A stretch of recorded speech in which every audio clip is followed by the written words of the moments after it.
નહીં કહી શકે કે તમે આ મોમોઝ તમે સૂજીના લોટથી બનાવીને તૈયાર કરેલા હશે. તમે મેદાના લોટના, ઘઉંના લોટના એન્જોય કર્યા હશે મોમોઝ, બટ તમે આ રીતે તો ક્યારેય નહીં એન્જોય કર્યા હોય. તો આજે આપણે સૂજીના લોટથી આજે આપણે મોમોઝ બનાવવાના છીએ. તો એકદમ ઇઝી છે, ફટાફટથી બનીને તૈયાર થઈ જશે. તો ચાલો ફટાફટ આપણે રેસીપી સ્ટાર્ટ કરી લઈએ. અને જો તમે અમારી ચેનલ પર નવા હોય તો પ્લીઝ લાઈક અને સબસ્ક્રાઈબ કરવાનું બિલકુલ પણ ભૂલતા નહીં. અહીંયા આપણે એક મોટું બાઉલ લઈ લઈશું અને તેમાં આપણે ઝીણી જે બારીક વાળી સૂજી આવે છે તે એડ કરીશું. ત્યારબાદ તેમાં આપણે મીઠું અને તેલ એડ કરીશું મોવા માટે. અને પહેલાં તો આપણે એકદમ સરસ રીતે મિક્સ કરી લેવાનું છે, જેથી આપણી સૂજી છે તે એકદમ સરસ રીતે મિક્સ થઈ જાય અને આપણા જે મોમોઝ છે તે પણ બહુ જ મસ્ત બનીને તૈયાર થશે. હવે આપણે તેમાં થોડું પાણી એડ કરીશું અને મિક્સ કરી લઈશું. તો આપણે એકદમ સરસ એવો સોફ્ટ ડો તૈયાર કરવાનો છે. અહીંયા આપણે સાથે કઠણ લોટ નથી બાંધી દેવાનો, આપણી સૂજી છે તે ફૂલશે તેના માટે. તો અહીંયા આપણે 15 મિનિટ માટે રેસ્ટ આપીશું.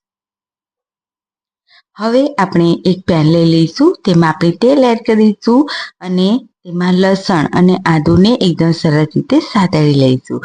ત્યારબાદ એક વાટકી ડુંગળી, અડધી વાટકી કેપ્સિકમ અને અડધી વાટકી આપણે તીખા મરચાં એડ કરીશું. જો તમને તીખા મરચાં ના પસંદ હોય તો સ્કીપ પણ કરી શકો છો. અને જો લસણ નહીં ખાતા હોય તો તેને હટાવી દેવાનું.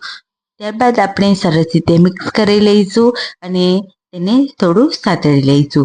હવે આપણે એક વાટકી ભરીને આપણે કોબીજ એડ કરીશું અને તેને પણ એકદમ સરસ રીતે મિક્સ કરી લેવાનું છે. અહીંયા આપણા જે મોમોઝ છે તે બહુ જ મસ્ત બનીને તૈયાર થશે. આપણે જે સૂજી છે તેને આપણે 10 મિનિટ માટે રેસ્ટ આપવાનો છે, જેથી જે સૂજી છે તે એકદમ સરસ રીતે ખીલી જાય. હવે આપણે સરસ રીતે સાતળી લીધું છે. તો હવે તેમાં આપણે કાળી મરીનો પાવડર, પિઝા ઓર્ગેનો મસાલો અને મીઠું એડ કરીશું અને 1 ચમચી ડાર્ક સોયા સોસ એડ કરીશું. ડાર્ક સોયા સોસ આપણે અહીંયા ઓછો જ એડ કરવાનો છે, નહીં તો સ્ટફિંગ છે તે એકદમ કાળું પડી જશે. એટલા માટે આપણે અહીંયા થોડું જ એડ કરીશું અને મિક્સ કરી રહીશું. ડાર્ક સોયા સોસ એડ કરવાથી જે આપણું સ્ટફિંગ છે તે બહુ જ મસ્ત ટેસ્ટી બનીને તૈયાર થશે અને મોમોઝ છે તે પણ બહુ જ મસ્ત લાગશે. હવે આપણે સરસ રીતે મિક્સ કરી લેવાનું. ત્યારબાદ તેમાં આપણે લીલી ડુંગળી અને ધાણા એડ કરી દઈશું અને મિક્સ કરી લઈશું ફરીથી. તો અહીંયા આપણું સ્ટફિંગ છે તે એકદમ સરસ એવું તૈયાર થઈ ગયું છે. હવે તેને ગેસ ઉપરથી ઉતારી દઈશું અને સાઈડમાં મૂકી દઈશું. અને આપણું જે સૂજીનો ડો આપણે તૈયાર કર્યો હતો તેને ચેક કરી લઈએ.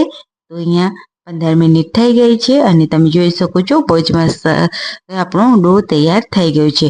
હવે આપણે તેને એકદમ સરસ રીતે તો પહેલાં મસળી લેવાનો છે. 5 મિનિટ માટે તો તેને મસળી જ લેવાનો છે ફ્રેન્ડ્સ, જેથી આપણા જે મોમોઝ છે તે બહુ જ મસ્ત બનીને તૈયાર થશે. કોઈ પણ નહીં કહે કે તમે આ મોમોઝ સૂજીના લોટથી બનાવીને તૈયાર કરેલા હશે. તો અહીંયા મેં સરસ રીતે મસળી લીધો છે લોટ.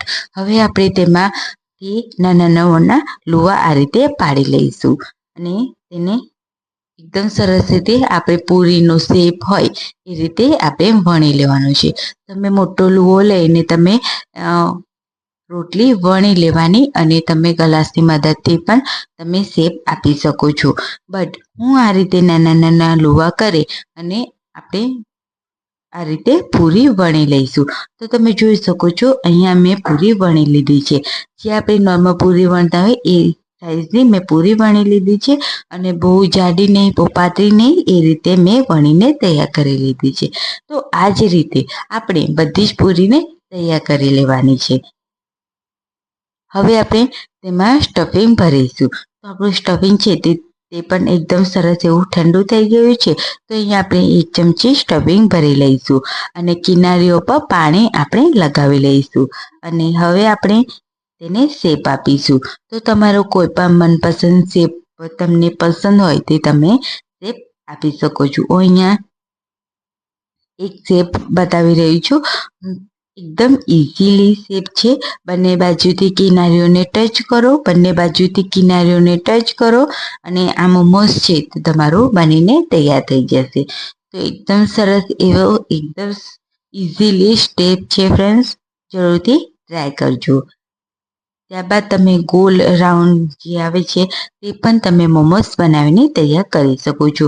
અહીંયા મેં મોમોસ તૈયાર કરી લીધેલા છે. બધા મોમોસ આપણા બનીને તૈયાર થઈ ગયા છે. ગેસ ઉપર મેં સ્ટીમર મૂકી દીધું હતું પાણી ગરમ કરવા માટે, અને આપણે જે જારીવાળી ડીશ લીધી છે તેને પણ તેલથી ગ્રીસ કરી લીધી, અને આપણે મોમોસ છે તે બધા એડ કરી દીધા છે. હવે આપણે ઉપરથી બ્રશના મદદથી બટર આપણે આ રીતે લગાવી લઈશું. એનાથી ટેસ્ટ છે તે બહુ જ મસ્ત બનશે લાગશે, અને આપણા મોમોસ છે તે પણ બહુ જ મસ્ત બનીને તૈયાર થશે. હવે ઢાંકણ ઢાંકી દઈશું અને તેને આપણે 10 થી 15 મિનિટ સ્ટીમ કરી લઈશું. તો અહીંયા આપણા સૂજીના મોમોસ તૈયાર થઈ ગયા છે. 10 થી 15 મિનિટ મેં સ્ટીમ કરી લીધા. તો અહીંયા આપણા જે મોમોસ છે એકદમ સુપર ટેસ્ટી લાજવાબ આપણા મોમોસ તૈયાર થઈ ગયા છે. ઉપરથી આપણે ચીલી ફ્લેક્સ એડ કરીશું, ઉપરથી ધાણા એડ કરીશું, અને ગરમા ગરમ તમે મોમોસ ચટણી સાથે સર્વ કરો. આ સૂજીના મોમોસ તમે ઘઉંના લોટના અને મેદાના લોટથી આ મોમોસ તમે ખાધા હશે, બટ તમે આ સૂજીના મોમોસ ટ્રાય કરો. બહુ જ મસ્ત રેસીપી છે અને તમને જરૂરથી ભાવશે. તમે આ જ વારંવાર બનાવશો. તો ફ્રેન્ડ્સ, રેસીપી કેવી લાગી ફટાફટ મને કમેન્ટ કરી દો. મારા વ્યુઅર્સ મને ક્યાંથી જોઈ રહ્યા છે કમેન્ટ કરી દો.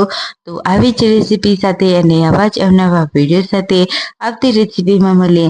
ત્યાં સુધી બધાને આવજો. Bye bye. Take care friends.